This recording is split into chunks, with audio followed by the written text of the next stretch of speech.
it isn't about how you got here, it's about what you do with it. And so we all have a choice on what we do from this day going forward. There's someone out there that needs to hear your story, that it will inspire them to begin to change how they see their superpower. Welcome to Be Bold Branding, where we discuss the power of differentiating yourself through your own unique story and standout personal brand. We're all born with certain strengths, and if we want to be leaders in our space, the ultimate goal is to take advantage of our strengths and our team's strengths, especially if we want to turn those into a life and career that you don't feel a need to escape from. I've been there, have you? Yep.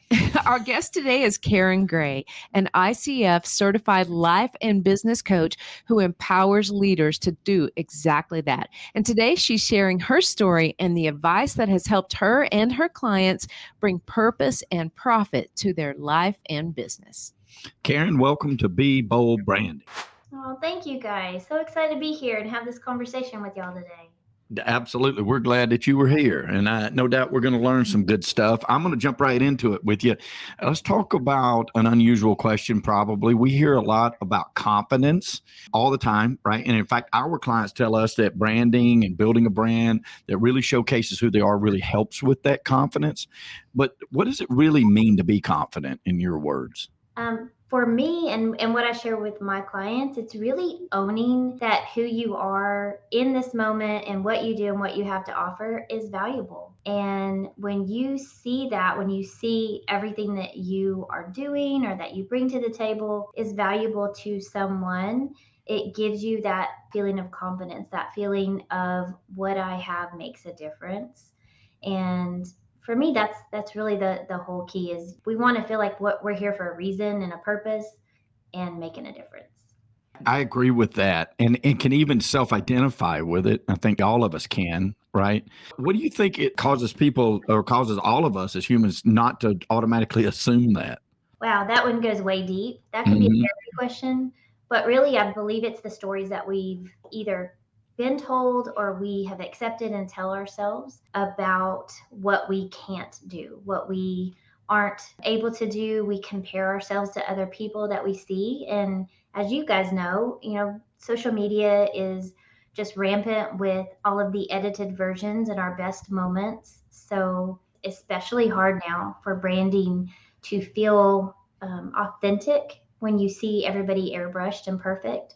So I think it's those stories that we convince ourselves that, well, that person's better than me. They have more to offer. And it's that comparison-itis, if you will. Yeah. Another good takeaway, because we talk about that all the time with our clients, not to compare. You're living somebody else's life if you're comparing yourself to them. So true. You should be after your own path. I think a lot of people can't find that path. I think that might be where coaches like you really help people to identify that. Now, Karen, we love to go kind of behind the scenes because your brand is your story, right? And we want to kind of tap into a little bit of your story, which I find fascinating. Okay, so you were adopted. And would you tell us a little bit about how that's impacted not only your life, but what you're doing right now today? Yeah, thank you for asking because this has really been, I've rebranded. So this is so timely for me because I can literally speak to this personally. With my journey, I was in corporate America for 30 years and grew up from the age of 6 knowing that I was adopted. But it really formed who I was as a wonderful people pleaser.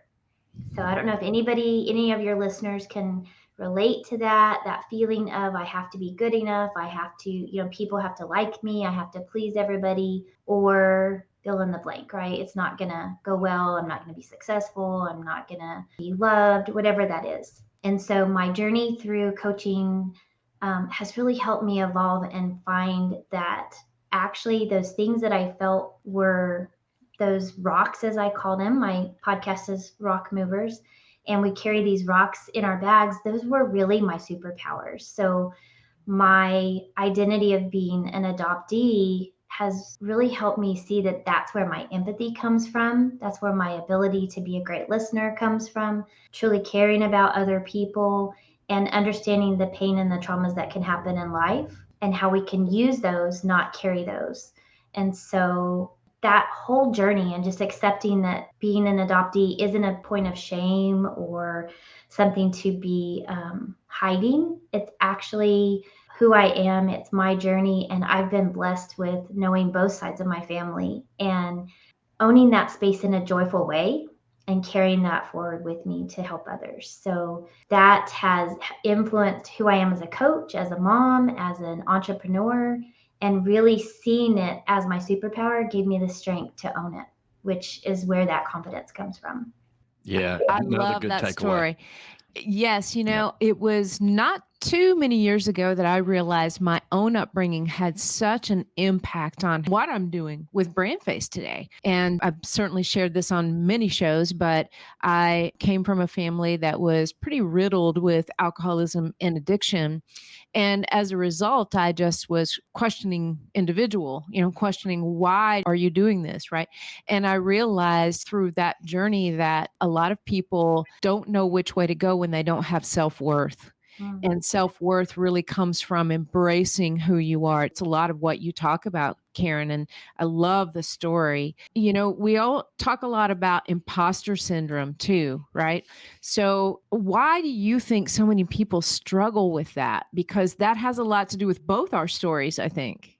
It does. And, I always felt like imposter syndrome was just because I had that value missing. I didn't know who I was. I didn't know where I was from, all of that, fill in the blank. But I really feel like now we get told so many times that we should have imposter syndrome. It's just so common. It's that confidence and imposter syndrome. If you're a woman in business, you should feel this way. And can we cuss on here? Sure. Go for it. I call bullshit. Because it's real, right? I don't think like we have to do any of that. When we buy into the lies, then we buy into all the lies, because if one lie is possible, they all are. And so we begin this downward spiral. And I believe that every woman has a right to look sideways and recognize, okay, that woman's doing that, good for her, but see it as just that, good for her. That's great. She's owning that, but this is who I am. And it's when we disconnect from that value within that we begin to look sideways and say, I'm not as good as, rather than good for you. It's why not me? Yeah. And so another great takeaway. I think it's just, I love your comments. Thank you so much.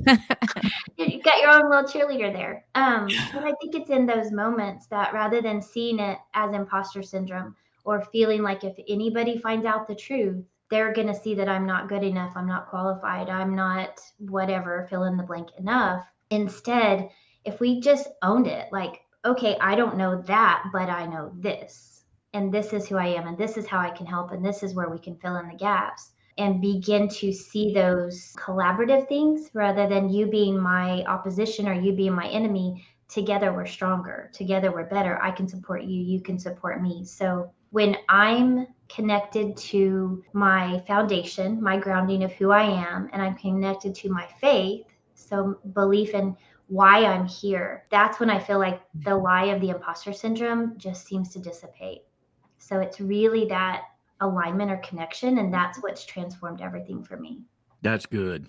It all ties in so well with personal branding and what we do, because we run into it all the time. When we first start working with people, they'll be like, hey, show us somebody else's brand. And Tanya and I are always scratching our heads like, why do you care? Like, we want to build you a brand, like, right? We want to take your individual traits and things, and we want to build that out for you. And it's interesting because I think we all are guilty. I don't think, even as a man, I can tell you, I had those same feelings myself, right? You're right. It's not limited to women at all, but for some reason we tell men you should feel confident, and we tell women you should feel like an imposter. Mm-hmm. If as a man you don't feel confident, something's wrong with me. And if as a woman you don't feel like an imposter, something's wrong with me. Mm-hmm. So it's you're damned if you do and you're damned if you don't, according to social media and things. And it just doesn't have to be that way. Really doesn't. I think we're expected to be more vulnerable creatures, Yeah, right? I think it's like Tom Pappas. We were watching his comedy show the other day and was just dying laughing because he's like, men, we are oblivious. Like we just, I can't remember who it was that said, a man will look in a mirror and find something he likes about himself, and a woman will look in a mirror and find nothing. Right? Like she's listening to things she doesn't like about herself. And a man will be like, man, I sure got pretty fingernails. You know what I'm saying? Like he will find something that he can be Yeah. proud of. We're told to be vulnerable, but don't be weak. Yeah. Mm-hmm. Yeah. You're not perfect, but don't be flawed. Yeah. It's like, okay, pick a lane, because we can't be all of that. Right. It's a tightrope. It's a very, very dangerous tightrope. And so the lesson in it is if it just doesn't work for you, let that go. Whatever doesn't fit, let that go, and stop trying to fit yourself, your little square peg, into a round hole, or whatever the case may be, because you're the most perfect you'll ever be. And you were perfectly made to be that person. And so when you just own that, there is no perfect people, but you are the perfect you.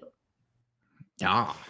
Yeah, I love that. So tell us, Karen, about the moment that you thought, okay, this is what I'm destined to do. I'm going to become a coach. What did that day look like? Oh, wow. So I can tell you, because that's a pivotal part of my journey. So I started coaching young girls who were in pageant world just because my daughter was competing. She was competing for rodeo queen contests. We had a friend that was helping her, and that friend was tragically killed in a car accident. And so as a single mom at the time, I needed to help her get ready for this contest. So I just started using my financial tools. I was Dale Carnegie, all the Toastmasters. I had skills for financial presentations. And so I just used those to help her.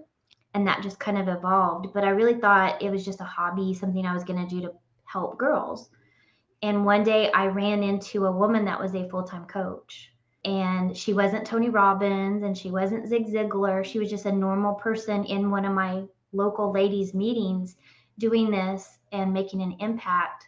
And it just dawned on me that you don't have to have 50 million people. You can make a difference here, make a life, and create something. And I knew in that moment that is what I wanted to do, because I did not love my career anymore. And I loved coaching. I loved feeling like I was making a difference. And that was the moment I decided to get certified, to follow my passions and find a way to make it happen. So I began pursuing all of that and looking for a way to ease slowly out of corporate America.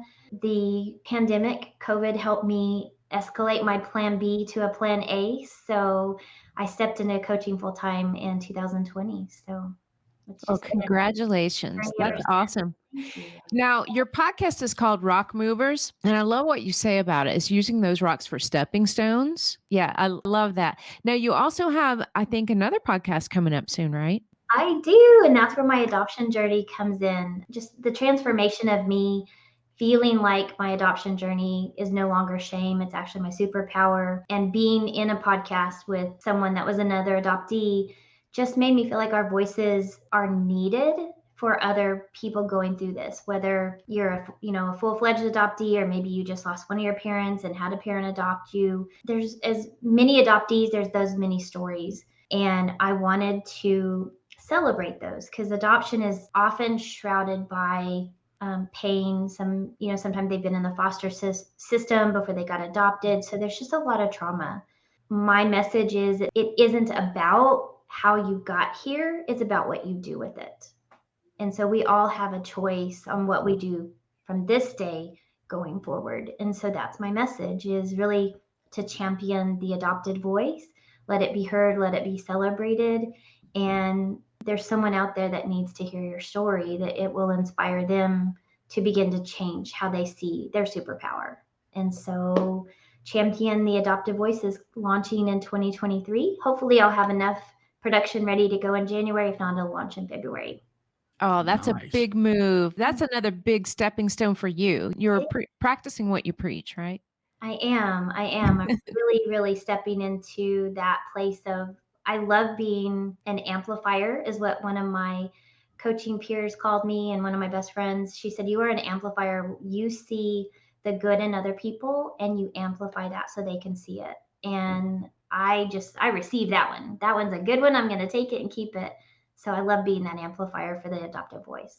I love that. Yeah. That's beautiful. It is. Thank you. And Thank you inspiring. for letting me share that. So yes, I'm looking for guests. If you have an adoption story, would love to hear that and share that with the world.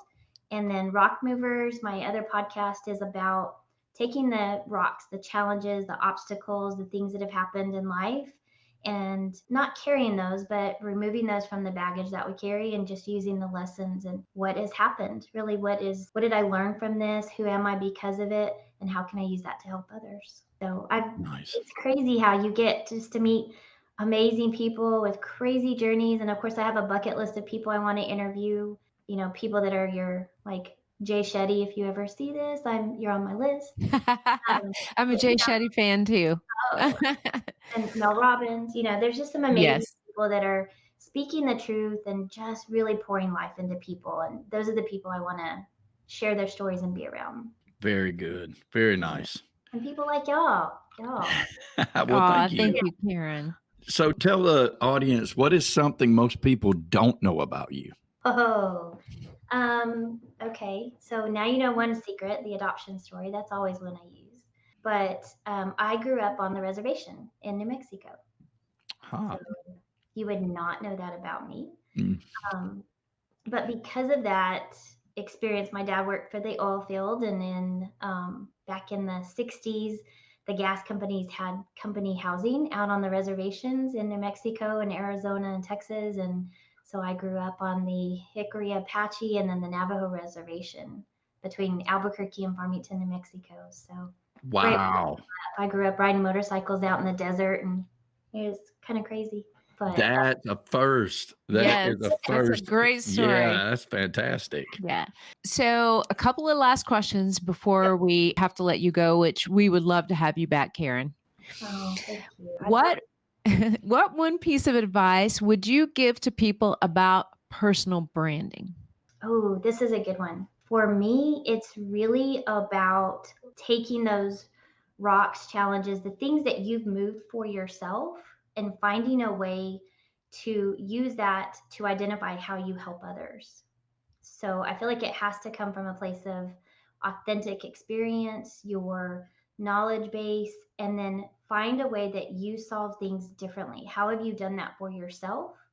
Because when you can do it for yourself, you have the proof that it works, then you can own that branding regardless of what anyone else has asked, said, questions, because you know it works. You've proven it. You are the proof. And so you can stand on the mountaintops and shout it from the highest peak that this is who you are, this is how you solve problems, and this is how you can help others solve that problem too. And so when it just comes from that core place of my own personal experience, other people can question it, they can do it similarly, but they'll never do it the way that you do it. And there are people out there that need to learn that. They need to know you. And so don't try to be like anybody else. Authentically be you. Always. With confidence. With confidence. That's be right. bold about it. Be bold. Right. Be bold and brand yourself. You can't brand someone else. So, why not own your own experience? Yeah, agreed. The world needs to hear it. Agreed. Beautiful answer. Yep. Thank you. All right. So my next question, if our listeners have the freedom to visit anywhere in the world, which place would you recommend to them to visit and why? Oh my goodness. Okay. Wow. So one of my absolute favorite places in the world to go is Ouray, Colorado, because it's like a little piece of Switzerland in Colorado, but it's a place that really time hasn't impacted as well because it's just in the valley and it's so remote, so gorgeous, so beautiful, and you just feel like you're stepping back in time. So Silverton, Ouray, that whole mountain pass is just absolutely stunning. And growing up, that was a place that my adopted family, we would go every summer and we'd camp. And so there's just so many great memories as a child growing up there.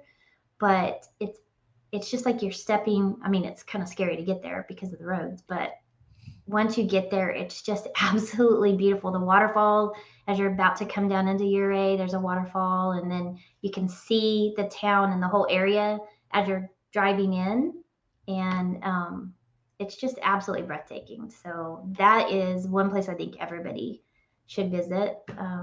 And then the area that I grew up, Chaco Canyon, Largo Canyon, all of the Indian ruins out there in northwest New Mexico are just, it's so important to learn the history of the land and the Anasazi people. I think it's really it takes you to a place that other places can't take you. So I think that's another place I would say. The indigenous people in that area were so amazing, and they just disappeared. That is that's two firsts. And I couldn't agree with you more, because history of the original people here in the United States is something that's very important, and it takes people keeping that alive. Yeah. Yeah, it sure does. Karen, what's the best way for people to learn about you or contact you? So my website is always a great place to learn about me, but I'm primarily on LinkedIn and Facebook at Coach Karen Gray, but you can find me on all the platforms, CoachKarenGray.com. Also my YouTube channel. So my podcasts are always posted on my YouTube also. So just reach out, email Karen at CoachKarenGray.com if they want to connect that way too. So I try to make it simple. Coach Karen Gray with an A. Oh, I love it. Rhymes and everything. Yep. I love it. Karen, you are a breath of fresh air. Thank you so much for taking time with us. I love your story, love what you stand for, and wish you all the best, especially going into 2023 with your new podcast. Love it. Can't wait to hear your story that you said you're going to share with me, and just share the positivity with everybody. So thank you for letting me be here and share that. You bet. You bet. And she's referencing an adoption story, not me, but someone in my family that I may be sharing on Karen's podcast one day. Yeah, that's true. Yeah. And you guys, we encourage you to look up Coach Karen Gray with an A. Brought to you by BrandFace, the only comprehensive personal brand building system across the globe.